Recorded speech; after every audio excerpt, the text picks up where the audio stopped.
Hey, what's going on, guys? I'm going to talk to you today about a YouTube interview that Lauren Southern did with Ian Cameron. She interviewed him. And South Africa is the rape capital of the world, unfortunately. And they also have a very high femicide rate. Their femicide rate of female homicides is 5 times the global average. They have a higher femicide rate than Afghanistan. They have a higher femicide rate than Pakistan. And that is just absolutely disgraceful. But then every time the president of South Africa, Cyril Ramaphosa, goes on TV and addresses the entire nation of South Africa, he talks about being committed to end gender-based violence or being committed to end South Africa's rape crisis. But here is the thing. 116 South African women are raped every day, and the rapes have a conviction rate of about 7%. The crime labs are underfunded, and there is a lot of ANC nepotism as to who gets jobs in those crime labs.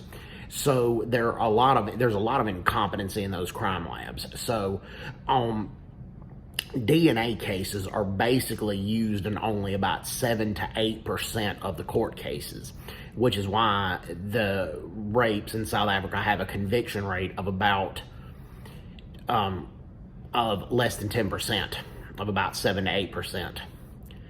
And that is unacceptable. There was this one Caucasian rapist that Ian Cameron talked about in the interview, and he had raped a 7-year-old girl in a restaurant bathroom. Well, but he didn't get convicted on DNA evidence. The reason he got convicted is because he was caught in the act, and I'm glad they put the scumbag behind bars. But this is just unacceptable for South Africa that this is going on. I'm glad apartheid is over. Blacks, coloreds, and Indians were restricted under apartheid with a lot of things, and that had to go. But just because apartheid ended does not mean South Africa does not have other problems, and this is a huge, huge problem, and the world needs to know about it. And Ramaphosa, and then they talked about in the interview as well that Becky Cele, he is a minister of police. Well, he was a regular policeman years ago, but he was declared unfit for duty. But he's now minister of police, and during Cyril Ramaphosa's cabinet reshuffle, Ian Cameron talked about that Becky Cele is still allowed to remain minister of police, and he's a very incompetent police minister. An example that he used was in the urban areas. I'm not talking about rural areas. In urban areas, the average response time for police to a call is 21 minutes. And that's if they go to a call. And it's largely due to the incompetency of Becky Cele.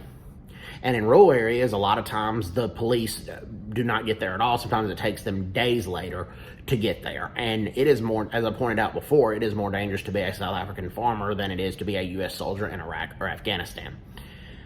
And that is just sick, sad, and disgraceful. And Lauren Southern talked about the farmers' wives, that their hearts are basically in their throat every time their husband leaves to go farm, to go drive a tractor, to go farm, where their husband may not come home. And that is just sad. So, hope everybody's doing well. Take care. God bless them. Bye-bye. Bye-bye.